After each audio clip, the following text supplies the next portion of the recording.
Olá, este é o episódio número 27 do Fundacicast. O Fundacicast é um espaço para falarmos sobre os desafios da gestão, estratégias, atualizações e também para refletirmos sobre temas que ajudam gestores e profissionais no dia a dia de suas empresas. Meu nome é Silvio Nacal, eu sou professor do Departamento de Contabilidade da USP de Ribeirão Preto.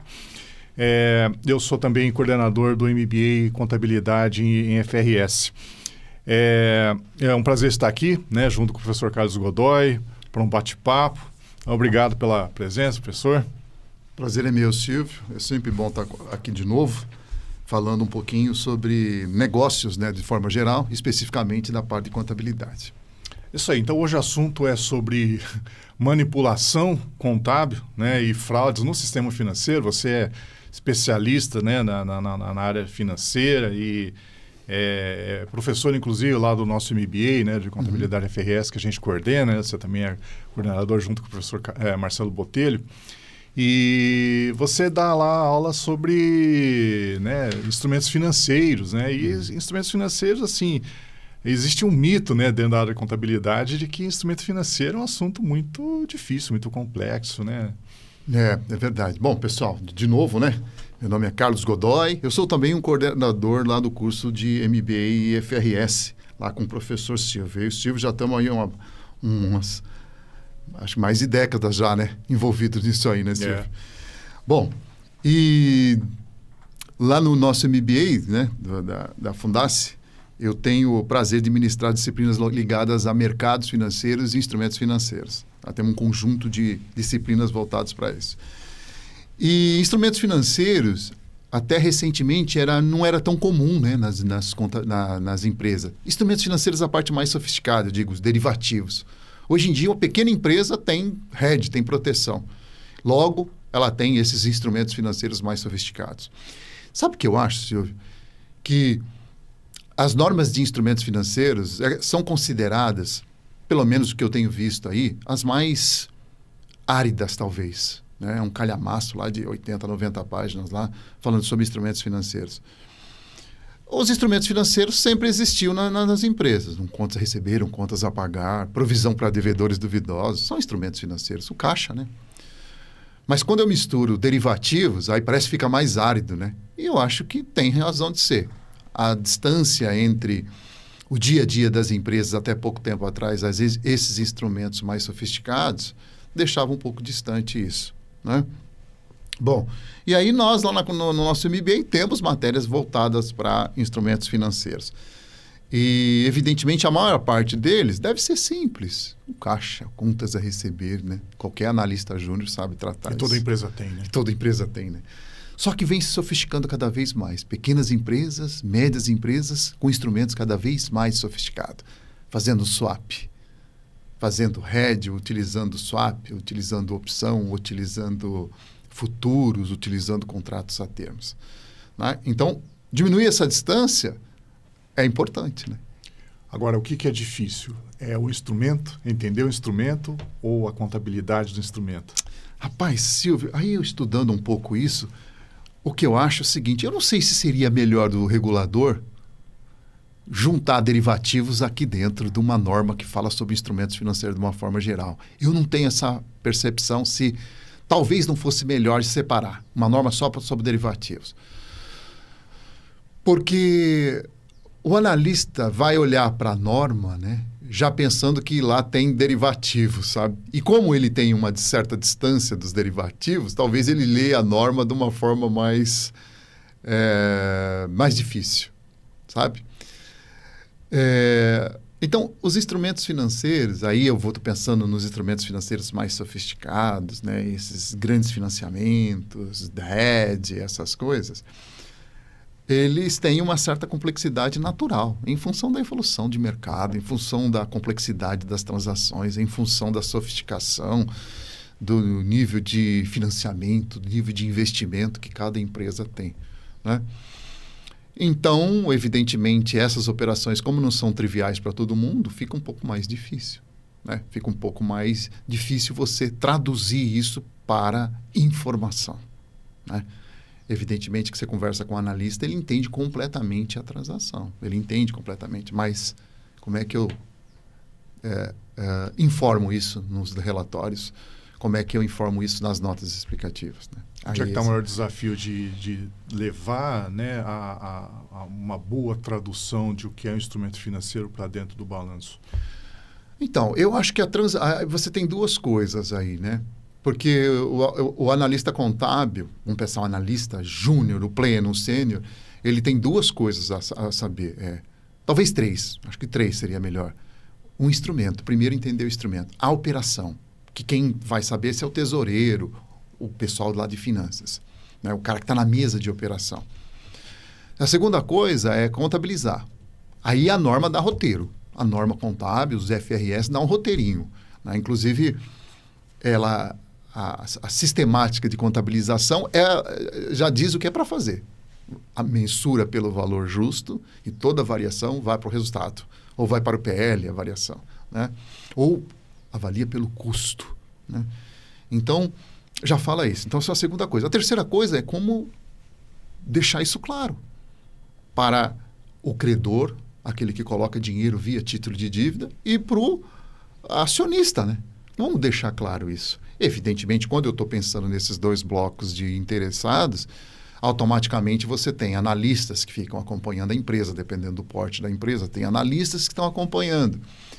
Você tem todo o mercado, você tem bolsa, você tem comissão de valores, você tem todos os outros reguladores que ficam olhando isso. Evidentemente, até a Receita Federal, né? Então, são três focos de dificuldade aí. Aí você conseguir um super-homem, né? Que vai entender tudo isso, eu acho que já é um pouco mais difícil. Daí você tem que diminuir essa distância, né? Tentar diminuir essa distância é importante. Daí, porque nós temos um curso voltado para normas de FRS. E lá, 2 ou 3 normas voltadas somente para instrumentos, né? Uhum. Agora, já que você tocou no assunto sobre norma, né? Uhum.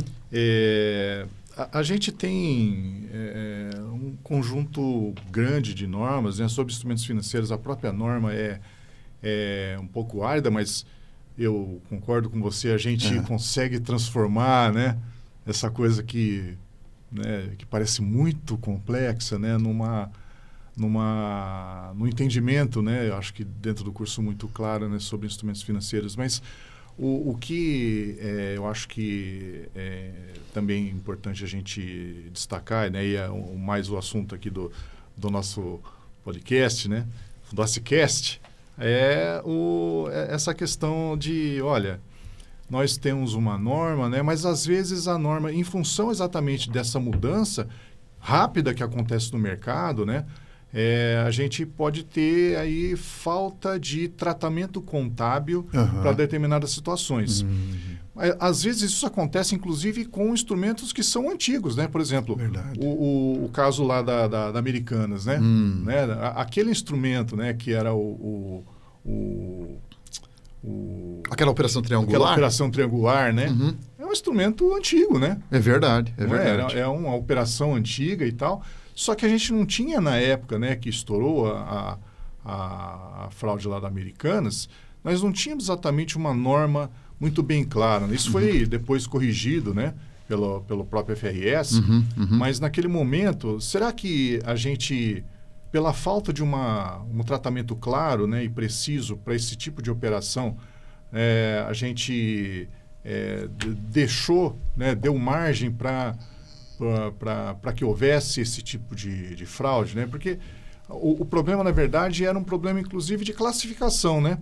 Bom, aquilo era uma operação inicialmente com o fornecedor, mas depois ele vira uma operação que você deve para o banco. Puxa vida. Né? Então, ele é um passivo oneroso ou ele é um passivo de funcionamento, passivo operacional? Faz toda a diferença na análise financeira, né? Na né? análise financeira faz, no custo de capital e tudo. Né? Verdade. Ô Silvio, você é da área, você tem um foco bem tributário, né? E eu sempre penso assim, eu já te comentei isso com você outras vezes, as nossas duas áreas são as mais ingratas dessa área de negócio, que é a tributação e mercado financeiro. Toda hora tem um negócio novo, né, Silvio?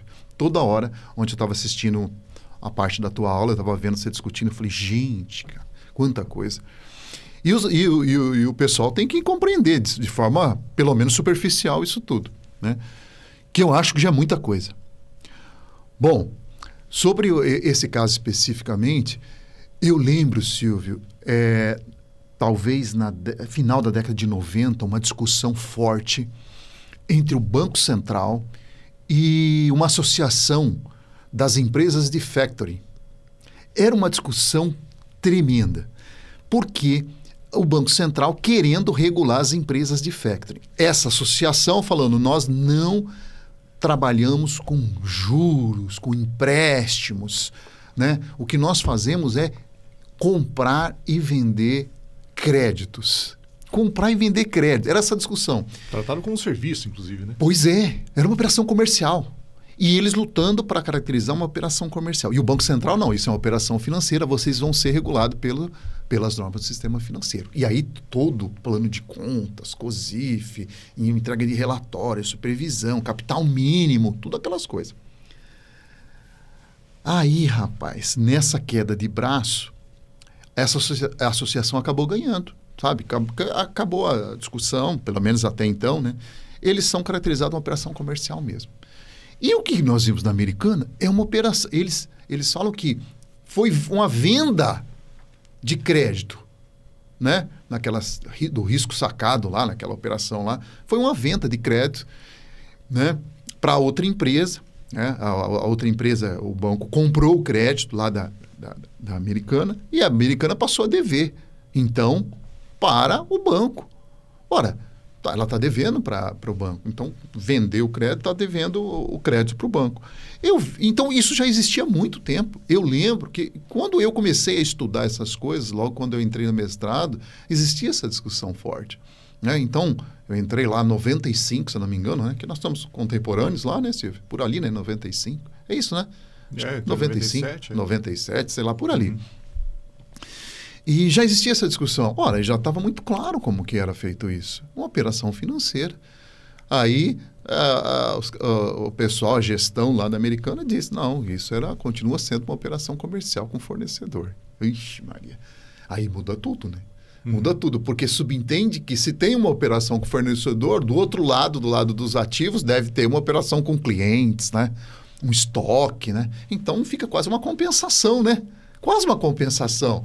Né? Então, o analista financeiro vai acreditar nesse fato, nessa situação que até então parecia extremamente corriqueira, mas que de fato existia era um financiamento bancário e, portanto, assim deveria ser tratado. E, portanto, um instrumento financeiro e não um instrumento comercial, né? Uma operação comercial envolvendo fornecedor, que também é um instrumento financeiro, mas com todo o aspecto de endividamento, de juros a se apropriar ao longo da vida desse financiamento, né? Então, a minha percepção, eu como já gastei algumas horas estudando regulação, de todos os sentidos, eu entendi que o princípio é não regular. O princípio primeiro é não regular, né? Evidentemente que o mundo não é tão perfeito assim, de não regular. E aí, então, eu tenho que regular. Ora, se eu tenho que regular, é porque uma situação de ardil ou de aproveitamento de uma situação existe. Então, vamos regular. Bom, aí tem um conjunto de normas. Tem uma norma sobre instrumentos financeiros, valor justo, imobilizado, estoque, sobre impairment, sobre tributação, todas elas contempladas no MBA, né? No nosso MBA da FRS, todas elas, né? E uma de instrumentos financeiros, que na minha concepção, quando discutido com você, para mim já estava contemplando esse negócio. Aí houve um problema, tivemos um problema, aqui no Brasil, né, Silvio? Aqui no Brasil, do caso da Americana, e aí o regulador vem... A FRS teve que intervir, né? Quer dizer, é o regulador internacional, né? Para mim era uma coisa nacional, Silvio. Era uma coisa das normas nacionais. Não, mas vem o regulador lá de cima, internacional, e vem regular em função disso, né? Então... Foi uma mudança sutil de evidenciação, mas foi lá no próprio FRS. Mas foi no FRS, né? Pois é. Eu fiquei surpreso de saber que até então eu não tinha essa percepção que tinha sido internacional. Para mim era uma coisa local, em função do problema que existiu. Agora, uma coisa que chama muita atenção, né, Godoy, é assim, independentemente até dessa classificação, né, e tal, é interessante como isso passou batido, né, pelo Conselho de Administração, né? Pois é. E o Conselho, né, da Americanas, cara... Subentende-se? Não. E os caras extremamente experientes, né, entendeu? E aí como é que passa um negócio desse? Pelo menos eles disseram que não tinham percebido isso, né? E aí, assim, puxa vida, né? Será que... Bom, primeiro que, né, quando a gente está falando de fraude, cara, é assim, né? Não tem norma contábil, né, que consiga evitar fraudes, né? Certo? Então, tá lá a norma para dizer o que deve ser feito, né? Mas, claro, né? A fraude é exatamente fazer o que está escrito ao contrário, né? Fazer, né? Então, obviamente, mas é claro que a norma consegue alcançar aí certos tipos de manipulação, como você falou, né? Ou seja, existe ali, o mundo não é perfeito, né? Existe um interesse econômico ali, o cara vai querer manipular ali, né? Dentro das alternativas que ele teria, né? Das escolhas contábeis que ele poderia ter. A norma contábil muitas vezes fecha, né, as alternativas que o gestor teria de possibilidade. Agora, a fraude, realmente, isso foge completamente, né, do que está do escopo. É por isso que auditores têm dificuldade, inclusive com corrupção, né, muita dificuldade de capturar, né, esses eventos. Agora, também é o seguinte, né, puxa vida, pode parecer uma operação muito trivial. Trivial, né? Essa aí e tal. Mas será que o Conselho de Administração, né, se ele tivesse um preparo maior de contabilidade, né, os membros do Conselho tivessem um preparo maior, será que eles não teriam mais condição de perguntar para o CFO lá, falou, explica melhor esse negócio aqui, né? Por que esse negócio está classificado aqui, né? Pegando lá o teu gancho da tua primeira intervenção aqui nesse bloco. Conselho de administração, né? Conselho de auditoria e tal, né? Auditoria interna, gestores da Americana, né? Ligado a um dos maiores grupos. Não é uma empresinha, né? Um dos maiores grupos empresariais do Brasil e até referenciado internacionalmente, né? Pois é. Então, subentende que você teria já um pessoal bastante sofisticado lá. Mas se a gente está discutindo o caso deles, é porque extrapolou, né?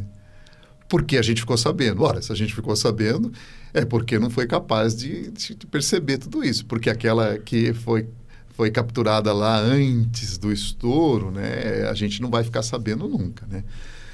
Mas as normas contábeis têm a prerrogativa, na verdade, prerrogativa não, tem o propósito, a minha concepção, de novo, é de diminuir essas possibilidades. Eu acho que evitar nunca vai conseguir, sabe, Silvio? Eu acho que nunca vai conseguir evitar. Pelo menos a gente não vai ter como saber, né? Porque não vai chegar até a gente, né? Se ela foi evitada, a gente não vai ficar sabendo. Agora, veja, também a ideia, o conhecimento de que o Conselho de Administração não conhece tanto de contabilidade também abre margem para o cara fazer horrores ali, né, cara? É verdade. Né? Porque se tivesse um conselho... Porque é um jogo, né, cara? É um jogo. Eu estava comentando com você, né? Porque tem que ter um cara chato lá, né, cara? Tem que ter um cara chato, aquele chato assim, no bom sentido, aquele que pergunta, vai, afirma, faz cálculo, faz índice e procura saber e tal. E aí esse cara, quem é esse cara? É um cara que tem que saber dos conjuntos de normativos, né? Não, porque é um exemplo. Contábil, né? Instrumento financeiro tem muito mensuração a valor justo. Pois é, né? Pois é. E aí você tem lá a tal da hierarquia de valor justo. Né? Então, né, Silvio? Três níveis, né? Então, nível 1 é cotação, né? Então, preços cotados. É visível e possível para todo mundo. Essa primeira. Exato. Né? Sabe o jornal, você vê lá qual é a cotação do dólar e pronto, né? Aí você tem lá o nível 2 quando você tem uma medida que não é a cotação, mas ela é ainda assim observável, né? Observável. Por exemplo, se fosse imóveis, né? Então eu teria uma medida observável que o corretor de imóvel vai lá, faz a avaliação. Se você pedir 3 cotações, eles vão chegar num preço muito próximo, ou seja, é observável, né? Mesmo que não exista cotação para imóvel. A né? venda do imóvel parecido com o meu, pode ser também? Pode, né? Também é observável, né? Você vai lá ver e tal. E aí isso tudo é nível 2. Agora, nível 3 é quando não existe informação disponível aí, né? E então a entidade, a empresa, utiliza dados dela mesma, né? Então, veja só. Nesse caso, por exemplo, vamos pegar, né, ele tem lá uma operação envolvendo soja. Soja, né? Bom, soja, cara, tem cotação, né? Cada segundo commodity, tem cotação. né? Uma commodity, né, cara? Cada segundo você tem uma cotação lá diferente para soja. Então, a gente poderia aí usar numa medida de mensuração a valor justo, né? De um instrumento, né, do próprio estoque, se for o caso, enfim, né? Só dar um exemplo aí com soja. Nós teríamos a disponibilidade de nível 1, né, para medir o valor justo de determinado ativo. Mas aí, o gestor, né, pode perceber o seguinte, olha, a cotação da soja está, sei lá quanto que é, mas 100, né, agora. Só que eu já tenho um contrato com o cliente fechado a um preço fixado de 125. Cara, é muito maior, né? Só que isso é nível 3, porque é um contrato que eu fechei, ou seja, isso não está mercado, não está disponível no mercado. Particular meu. Só eu conheço essa informação. Meu. Né? Aí ele vai falar assim, não, mas peraí, ó. Esse preço aqui desse contrato que já está fechado com o cliente representa muito mais fidedignamente, né, o valor desse ativo do que a cotação de mercado. E eu acho que é verdade. Eu acho que é verdade, né? Então, é coerente. Mas isso. não é isso que a norma fala. Pois é. Mas o que a norma fala sobre isso? Mas o que ela quer representar, então? A norma? A norma. Porque pensa o seguinte, na data do fechamento do balanço... 31 de dezembro. Você, medindo por R$100, né, vai medir o seu desempenho de acordo com o mercado. Quer dizer, o meu concorrente estaria fazendo igual. Exato. Né? Então, se você pagou 110, por exemplo, né? Pagou 110 por aquela soja que está no seu estoque, mas o preço é 100 hoje, você vai ter que mostrar que perdeu em relação ao mercado, por você ter comprado por um preço maior. Né? Só que aí, o que acontece? Mas eu vendi por 120, está vendido já a 125, né? Por que eu não devo colocar 125? E eu tenho um contrato. Eu já tenho um contrato fechado, formal, tá tudo bonitinho e tal, tudo, né? Tudo. Por que eu não posso usar 125, né? E por que não? Então, porque, pensa o seguinte, isso é derivado de uma ação do gestor. Ele né, para o bem ou para o mal... É a capacidade de negociação dele. Né, a capacidade de negociação dele vai fazer com que ele tenha um resultado ali do desempenho dele. Diferente do mercado. Que vai ser dado exatamente pela diferença do valor de mercado para o valor que ele fechou. Do contrato. Que, é claro, pode ser maior ou menor, né? Verdade. Só que isso, na verdade, tem que ser o resultado dele da frente, do período da frente, e não do período de agora. Né? Então, na verdade, a alocação desse resultado dentro do tempo. Mas aí eu vou perguntar para você. E se ele negociasse por 90? Mercado 100? Você falou de 125, ele negociou por 90, porque foi a condição do momento para ele. Ele teria que mostrar um ganho. Teria que mostrar um ganho? Teria que mostrar um ganho, em relação a negociar, você fala, ele vendeu por 90. O contrato... Mas ele comprou por quanto? O contrato está 90. Então ele comprou por quanto? 80, por exemplo. Isso, então ele ganhou 20 em relação ao mercado. Em relação ao mercado. Exato. Agora, como ele vai negociar lá na frente por 90, né? Ele vai entregar por 90, ele vai mostrar... Essa perda só depois. Que na verdade essa perda foi por conta de uma escolha do gestor de ter fechado, travado o preço em 90. Né? Tá certo? Vai mostrar só depois isso. Aí você percebe que, na verdade, ele vai ter que ter um hedge disso aí, né? Né? Porque ele já fixou um preço ali e o hedge, naturalmente, né, o instrumento derivativo tem que também estar valor justo exatamente para mostrar essa... Não, eu penso assim, como você deu o exemplo da soja, porque isso deve estar associado a dois fatores. Os dois juntos ou um de cada um deles individualmente? A qualidade do meu ativo, a qualidade da minha soja. E a condição financeira da empresa naquele momento. Cara, eu preciso vender isso, eu preciso de caixa amanhã, porque eu tenho que pagar folha de funcionário amanhã. Sim. Então é hoje, qual que eu consigo hoje? E o cara tem que me pagar hoje, não tem que pagar daqui uma semana, tem que pagar hoje. Então o cara faz esse preço de 90, sabe?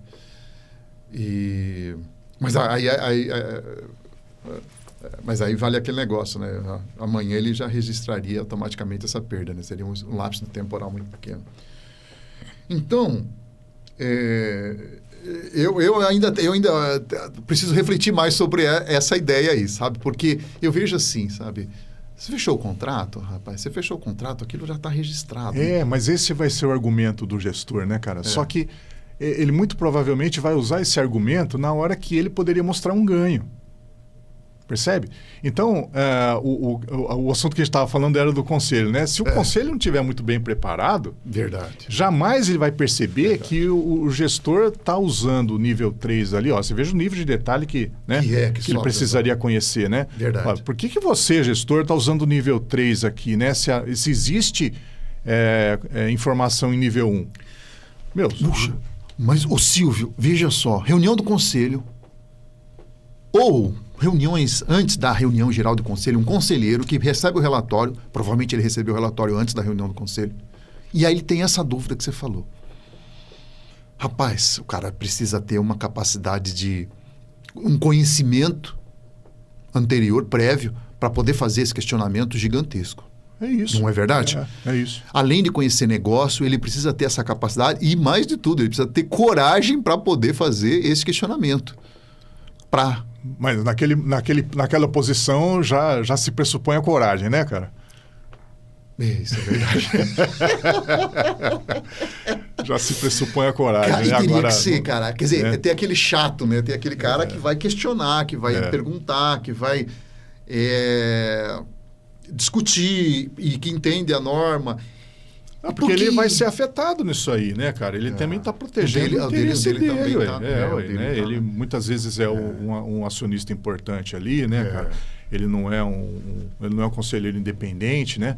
Entendeu? E aí obviamente, ele tem que proteger o dele, né? O que eu estou dizendo mesmo em posições altas assim, né, no conselho de administração, é fundamental o cara ter informação, né, formação, conhecimento em profundidade, né? Porque, cara, a manipulação vai acontecer nesse detalhe, né? Nesse detalhe aí que alguém conhece muito, né? Que esse cara que está querendo fazer essa manipulação, por ele pretender em um momento futuro uma remuneração superior, ou porque ele quer esconder um desempenho ruim, ou porque quer pagar menos imposto, não sei, qualquer coisa. Ou porque ele tem algum interesse, ele quer vender a ação da família na empresa, ou porque ele quer comprar a ação da empresa em algum momento, né? O ser humano vai por incentivos, né? Então o cara pode ter um incentivo que a gente não consegue imaginar qual seja, né? Inclusive, no caso da Americana, eu fiquei sabendo que os gestores venderam um conjunto grande de ações, né? Porque sabiam que a fraude ia estourar, os caras venderam ações. Tinha informações privilegiadas. Mas o cara que fez o deslize, vamos pensar assim, para ser bem amigável, é um cara que deve conhecer bastante sobre isso. Então, é aquele jogo de estratégia, né? Para o bem e para o mal. Para o bem e para o mal, né? Para o bem e para o mal. É um cara que conhece bastante. Então, qual é a contraforça que você vai ter do outro lado? Conselheiros mais preparados. Com certeza. Eu não digo que todos têm que ter esse mesmo conhecimento. Eu não acho. Usar as mesmas armas, né? Eu acho não. Eu acho que tem que ter um bom cara de conhecimento de mercado, um bom cara com conhecimento do setor, sabe? Um cara que conhece o setor lá, tipo um engenheiro de Minas, na Vale lá. Tem um cara bom na área de Minas, um cara bom negociação, um trader para saber comportamento de preço. E tem que ter pessoal de contabilidade, sobretudo, porque vocês vão carimbar. Você vai colocar digital, é no relatório financeiro, né? Imagino no relatório financeiro que você vai acionistas, né, do mercado, né, análise de investimento e tal. Esses devem ficar muito mais confortável, né? Quando você vê que um conselheiro ali domina, né, cara, esses instrumentos financeiros, domina a contabilidade, né? Sabe ler um relatório, sabe questionar, cara. Acho que deve dar mais conforto, né? Pois é. Você lembra de um outro caso, Silvio? A gente já volta, mas tem tudo a ver. Talvez há uns 5 anos atrás, de uma corretora, analistas, eu acho que do Rio de Janeiro. O nome da corretora era algum nome grego. Eu tenho mais ou menos em mente qual seja, mas eu não vou falar porque eu não lembro exatamente. Mas ela tinha um nome grego, o nome da empresa. Tipo assim, Hércules, Arquiles, era um nome assim, né? E ela questionou as informações financeiras do IRB, Instituto de Resseguros do Brasil. Você lembra disso? Nossa, eu lembro. E ficou essa discussão. Não, porque não sei o quê. Não sei o que. Levantou, né? Levantou ali nada. É e nada. verdade. E o IRB retrucando, tal. Aí um dia depois o negócio estourou de verdade. Cara, cadê esse pessoal? Quer dizer, cadê esse pessoal que eu tô dizendo assim? Onde mais tem pessoas, empresas tão independentes a ponto de fazer esse tipo de coisa? Tanto é que eu estou falando esse caso, porque eu não sei outros. Se perguntar outros, eu não sei. Então, os profissionais que foram ao mercado e falaram, não, eu tenho restrição a esse tipo de coisa. Talvez não. Provavelmente é pessoal que conhece de norma contábil, talvez fez até o nosso curso. Conhece de norma, entende do negócio e colocou o dele, né? Falou, peraí, esse negócio não é assim. Exatamente. E aí estourou tudo. E aí nós temos agora, estamos vivendo um caso gigante. Esses caras são os anjos da guarda do mercado financeiro, né, cara? Pois é. É porque talvez, né, eles não queriam colocar a carteira deles, né? Dentro da carteira deles, um negócio que poderia representar uma perda gigantesca para eles, né? Provavelmente. E agora estamos vivendo uma crise gigantesca aí no todo o sistema financeiro em função de dois bancos, né? Um banco pequenininho e um banco estatal, né? Pois estamos com esse problema aí também. Né? E você veja, né? Esses bancos também, né? Sofreram com fraude, né? Como a gente falou, realmente não está, né, sob o alcance da norma, porque os caras inventam ativos, né, Godoy? Inventa ativo, coloca lá no balanço, cara, e aí, né, aquele ativo não existe, né? Você tem, não tem lastro nenhum, essas coisas que aconteceram ali, né, nesses bancos e ainda com questões políticas, né? Enfim, envolvendo tudo isso, envolvendo né? tudo isso aí, né? Mas tem coisas um pouco mais até sutis aí, sabe? Então, você estava falando da PDD, né? Provisão para devedores duvidosos, né? A gente teve aí, inclusive, uma mudança relativamente recente, né? Do critério de mensuração dessa PDD. Né? Ela deixou de ser perda incorrida e passou a perda esperada, né? Essa mudança de critério também acaba afetando aí a análise do mercado, né? E também sobre as expectativas, assim, de vez em quando sai notícia sobre, olha, saiu o relatório do banco tal, né? E a primeira coisa, né, que dá notícia sobre o banco, olha, a PDD, né, aumentou, diminuiu e tal, eles consideraram isso, consideraram aquilo. Você veja que, né, esses caras estão muito ligados em relação ao que foi considerado ali pela própria empresa em relação a uma conta redutora de um ativo, né, cara? Conta redutora de um ativo. Provisão para devedores duvidosos. O Silvio continua com esse nome ainda? Continua. Não sei, provisão para crédito de liquidação duvidosa, né? CLD e tal. Você sabe, Silvio, eu lá no nosso MBA e FRS, né, na Fundace, da FE, eu tenho recebido bastante pedidos de alunos que estão terminando para orientação. E aí você acaba fazendo aquele filtro, né, e depois passando para a gente. Muita gente escreve sobre isso. Mas muito aluno, quando a gente fala aluno, é profissional de mercado. Porque nossos alunos são profissionais de mercados. É o analista júnior, é o analista pleno, o sênior, o diretor, o gerente, financeiro, contábil, controle, pessoal de tributária. Advogados, né? Advogados, né? Essa semana apareceu lá e sempre tivemos isso. Falar em advogado, você lembra de uma turma anterior, bem antiga, que um dos melhores alunos era uma advogada? Você lembra? Uma mocinha? Sempre tem, né? Sempre tem. E eram os melhores alunos, né? O pessoal que vem e questiona, né? Eu me lembrei disso agora. Muitos desses profissionais têm preferido escrever sobre perda com devedores duvidosos, rapaz. Mas muito, Silvio. Uma gama bem grande, sabe? Eu estou lá com 20 orientandos da turma última que terminou. Eu digo assim que uns 7, 8 estão escrevendo sobre isso. E sabe que eu fiquei pensando, mas por quê? Porque assim? não é um assunto trivial, né? E ocorre com todo mundo. Todo mundo precisa contabilizar isso aí, cara. Todo mundo sofre com isso. Aí você falou, vamos ligar sistema financeiro. É o CERN, né? Não, e assim, no ambiente agora que a gente está, né, nesse contexto de uma taxa de juros muito alta, né, cara? Você tem uma probabilidade de inadimplência muito maior, né? Imagina, com certeza. Com certeza, a inadimplência é muito grande. Quando você vai no sistema financeiro, essa perda deve representar algo bastante significativo. Então, isso afeta todo mundo, afeta a pequena empresa também. Afeta a média, afeta o sistema financeiro. Então, fazer esse cálculo de forma adequada, agora com essa nova sistemática, né, que está dentro de instrumentos financeiros, tentar estimar qual será a perda amanhã. Evidentemente que quando vai fazer isso, você olha o que aconteceu ontem também, né? Mas deixou um pouco de lado, né? Talvez para o segundo plano, né, Silvio? O que aconteceu ontem para verificar o que pode acontecer amanhã, né? Essa questão do esperado. Agora, eu não sei se é percepção minha, né? Um viés cognitivo, sei lá o que é, né? Mas eu tenho percebido que essas notícias que eu tinha falado, né?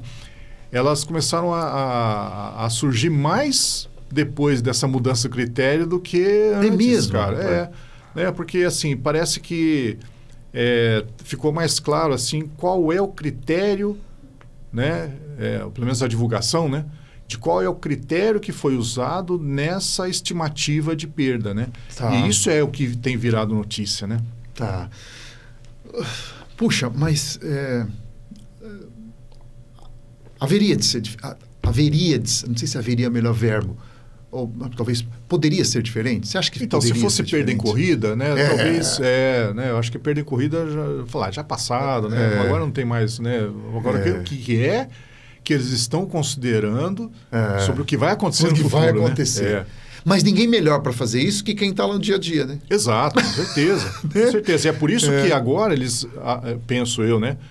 Com a impressão de que agora o mercado está observando com mais atenção, né? E que aquilo de fato é uma informação mais relevante para ele.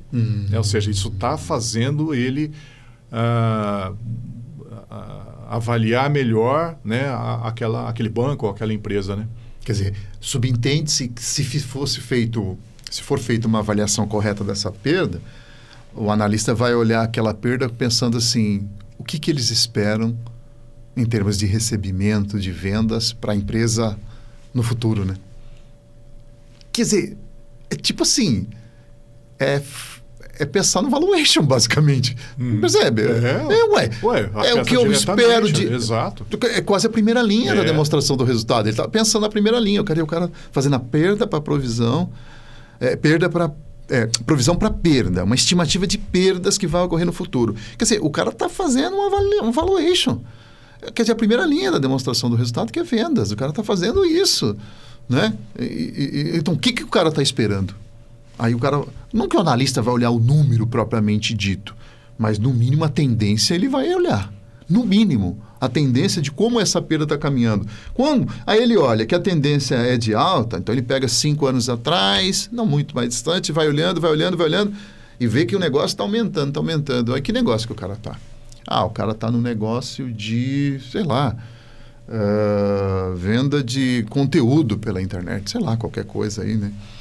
Vende informação, jornal, por exemplo. Porque eu imagino que a receita desse pessoal está caindo bastante. Imagino, né, nos últimos anos. Mas qual a tendência desse negócio no futuro? Então, ajuda a eu fazer previsão. E aí eu olho o que ele está pensando disso.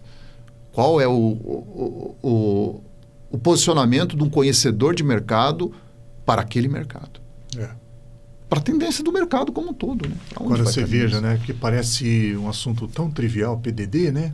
PDD é a coisa que a gente lá na contabilidade, lá na graduação em contabilidade, aprende no primeiro, segundo semestre, né, cara? E que o analista júnior faz. Exato. E que o analista júnior faz. Aí você veja a importância disso, né, para situações assim, olha, se isso fosse muito bem feito, né, Godoy, em todas essas entidades, esses fundos de investimento, por exemplo, sabe?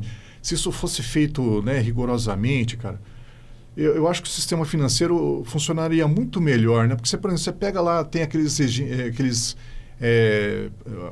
previdência municipais, estaduais, cara, PPS. Rapaz, esses caras compram coisas assim, né? Que você fala, não é possível que o cara, né, comprou isso aí, o negócio já era fumaça e vai lá e compra, né, cara?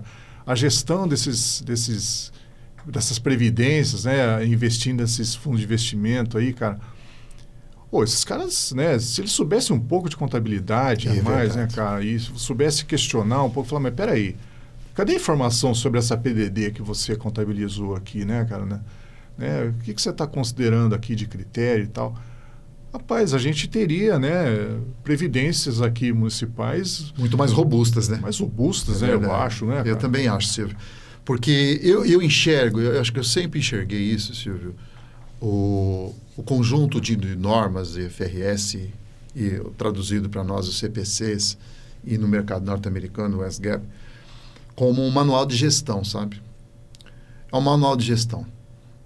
E melhor, cara, para essas pequenas empresas, esses fundos de pensão, gratuito. É um manual de gestão gratuito, que ele só baixa lá na internet. É um manual de gestão.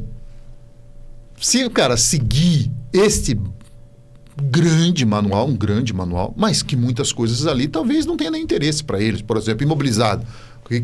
Qual a importância de imobilizado para um fundo de previdência? Talvez nenhum. Que ótimo, né? Mas que tem instrumentos financeiros. Que ele fala como gerir instrumentos financeiros, como divulgar, como relatar, como controlar os instrumentos. Caixa, fala sobre o caixa. Provisão para devedores duvidosos, vai falar como que você vai estimar essa provisão. Vai falar como você vai fazer valor justo de determinado ativo que você tem do instrumento. Se vai jogar para o resultado, se vai demonstrar para o associado, para o mutuário, não sei como é que fala a pessoa que está vinculada à previdência deles lá. Vai falar como que eu mensurei, como que eu coloquei, qual é o valor justo hoje. Ontem como é que estava, como é que está hoje. Quer dizer, seguir esse conjunto de normas é um super manual de gestão gratuito. Que eu acho também, concordo com você, que se seguissem de fato, isso seria muito mais econômico para eles. Econômico em todos os sentidos. Custo de gestão e também desempenho dos recursos geridos. Eu acho que nas duas coisas, sabe? E cada dia que você abre o jornal, você vê uma entidade de previdência, uma associação de previdência ligada a algum município com problema. Não tem uma que não tem problema. Não, quer dizer, lógico que é um exagero da minha parte, mas há muitos problemas. Então, ter pessoal da área de contabilidade com boa formação nessas normas, nesses instrumentos, de como reportar, de como contabilizar, é fundamental. Não, né, é só o pessoal técnico dessas RPPS, né? Que acompanha também, né? Não, porque se você for pensar, no limite é até a própria população, ou o pessoal ali que contribui para esse RPPS, porque pensa, é a governança desse negócio, né? E como ele é municipal, o prefeito, o vereador vai lá e quer botar o dedo, né, cara? Claro. E normalmente quem entra nessas áreas são já com um objetivo já discusso, prévio, né? Já aqueles objetivos mais nebulosos, né? E eu também acho. Se então a população tivesse, né, mesmo os futuros aposentados aí, né, tivessem mais domínio sobre a informação contábil e tudo, isso seria muito diferente. Porque, você vai apresentar um negócio relatório lá, ninguém sabe do que você está falando, cara. Você vai lá e apresenta qualquer coisa boa, né? E passa, né? E passa. Agora, se o cara já sabe, a história já é diferente. Opa, peraí, o cara vai lá me perguntar esse negócio aqui, Exatamente. Exatamente. Então já sabe, aquele cara está sempre lá, aquele chato, vamos pensar assim. Aquele chato vai estar lá, ele vai questionar essa mensuração nossa de valor justo pelo nível 3. Ele vai discutir. Você vai ver que ele vai discutir. Quando o cara apresenta lá, o cara, opa, peraí, tem uma pergunta aqui.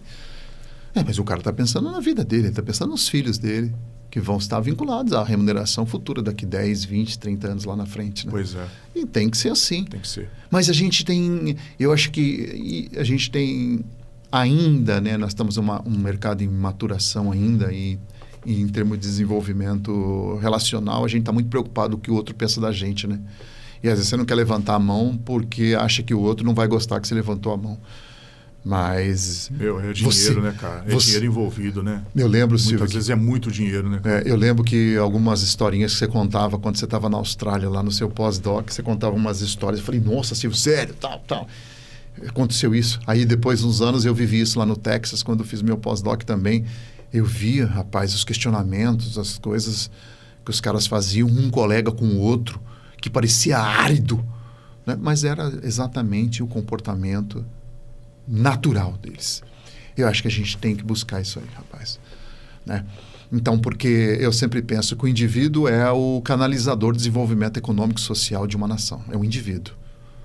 Então, um indivíduo que se prepara, se forma, busca crescimento em todos os sentidos. Em todos os sentidos.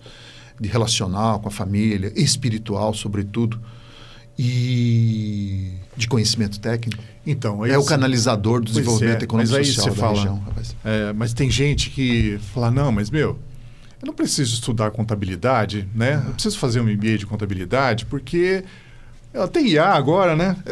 Tem IA, e aí eu vou lá perguntar para o IA, assim, falou, não, mas o que você acha daquele balanço e tudo, né, cara? Aí o IA vai dizendo, olha, mas isso é um bom investimento, você é muito bom, né? Realmente você escolheu uma empresa muito boa. Ele vai te elogiar, né? Só que, cara, você acha que vai... Não, eu acho que não vai. Eu acho que é uma ferramenta fantástica, né? Nós temos um colega nosso aqui, o Marcelo, né? Que é bastante especialista nisso, discute isso com soberbo, né? Eu tenho pouco conhecimento, mas eu fico pensando lá na frente, né? O que vai acontecer ainda na década de 20, que isso vai banalizar. Banalizar no sentido de que todo mundo vai ter acesso. Né? Todo mundo vai ter acesso a isso. Como hoje todo mundo tem acesso à internet. Que na nossa época lá atrás, nem todo mundo tinha acesso à internet. Então, aquelas pessoas que tinham acesso à internet, que tinham um e-mail, que tinham uma página, eles estavam lá, está despojando lá na frente. Uma linha de escada ainda, né? Nossa senhora. Então, hoje, quem sabe mexer, quem sabe colocar, sabe perguntar, tem acesso a uma ferramenta paga, ele está um pouco na frente, é verdade. Mas daqui a pouco todo mundo vai ter acesso. Logo, quem vai ser o diferencial? Aquele que tem bastante conhecimento, né? É aquele que vai ser. Exato. E o conhecimento é o que dá, de fato, o julgamento profissional da coisa. E não vai conseguir fazer isso. Não vai. Sabe? Né? Ele vai te dar ali as palavras que estão na internet ali, né? Com estatística ali, né? Palavras bem colocadas, né? Entendeu? Boas palavras. Pelo próprio mecanismo de funcionamento. Isso é bom, né, cara? Eu acho bom. Excelente, mas... Eu acho bom, porque todo mundo vai começar no mesmo nível. Tá assim, ó. Hoje ainda tá assim, ó. Tem um pessoal que usa bastante, tá assim. E os outros ficou aqui. O que tem de acontecer? Esse cara vai subindo, só que o ganho desse aqui, ganho assim, o nível dele vai subir em termos de utilização dessa ferramenta, que vai ter acesso para todo mundo, vai ficar todo mundo aqui. Aí quem que vai diferenciar? Aí voltamos ao conhecimento técnico, aquela sentada na mesa, assistir uma aula, discutir o que nós estamos fazendo aqui, assistir um vídeo, que na nossa época também não tinha. Se lembra, Silvio, na época do mestrado, que se a gente disputava o livro do Hendricks na biblioteca, acho que tinham 2, que era o principal livro de teoria da contabilidade. Tinha acho que 2 na biblioteca, um ficava parado e o outro circulava. Nunca tinha acesso. Ficava lá sentado lendo o negócio, né, cara? Eu lembro que um diretor meu da Ericsson, ele foi para os Estados Unidos e eu pedi para ele comprar para mim o Hendricks lá. Eu já tinha saído da Ericsson, né? E fui para o mestrado. E como eu tinha um certo relacionamento com ele, a gente sempre brincava, eu falei, o diretor financeiro da Ericsson, eu falei, ô Renato, compra para mim o livro do Hendricks para mim, você vai para os Estados Unidos, porque aqui é muito caro, cara. Aí ele foi e não comprou. Eu não comprou. Eu também acabei comprando aqui, cara. Lá, não, mas eu comprei muito tempo depois, Silvio. Eu usava as xeroquinhas lá. Logo depois saiu... Logo depois não, saiu traduzido. Saiu traduzido, né? Mas... São Vicente tinha traduzido. Mas foi uma dificuldade. Era uma dificuldade. Era dificuldade. Agora você fala com o pessoal. Agora, cara, o IA resume para você o livro. O livro. O livro. Né? Você fala, quero um resumo do livro do Hendricks. Ele te dá em uma página, ele te resume tudo. Né? Então, é realmente uma informação, uma ferramenta muito útil, mas, cara, vai ser muito, né? Não dá para substituir o julgamento e assim, a percepção, onde é que o cara está manipulando. Cara, como é que você vai te falar isso, cara, entendeu? Não vai te falar isso. Porque é um monte de coisa conjugada, né, Silvio? Aqui, ó, o que a gente ia falar? A gente ia falar sobre fraude. Falar um pouquinho de fraude, contabilidade. Fraude e contabilidade americanas. A questão da corretora, Banco IRB. Aí a gente já foi para PDD. Como é que a gente... vai amarrando normas, etapas lá do valor justo, as 3 etapas, falando do soja, como avaliar. Olha o tanto de coisa que a gente está amarrando aqui. Esse monte de coisa lá vai ser difícil os caras conseguirem amarrar. E eu acho que não vai amarrar, mas eu acho que é uma ferramenta fantástica. Estou descobrindo agora, confesso. Estou descobrindo agora. Minha esposa já usa, sabe? Para fazer conteúdo. E tem dado muito resultado para ela. Agora, para nós da área de contabilidade, o conhecimento técnico é fundamental, hein, Silvio? Cara, você pegar uma boa aula, um bom acompanhamento. Nosso livro, né, trata dessas normas. E o nosso livro desmistifica muito isso. Aí você vem o professor, você vai lá dar uma aula de um capítulo que você escreveu lá do nosso livro, que o nosso aluno recebe lá no nosso MBA. Né? Aí você vai dar uma aula com você falando sobre aquilo. O teu texto já desmistifica a norma bastante. Aí você vai falar com você. E aí ele tem a oportunidade de perguntar para o cara que escreveu aquilo no livro. Que tem uma percepção, como está dizendo aqui, de estratégia, de gestão, da atualização contábil, da qual eu não sabia. Você já me deu uma informação hoje daquela atualização lá do caso da Americana.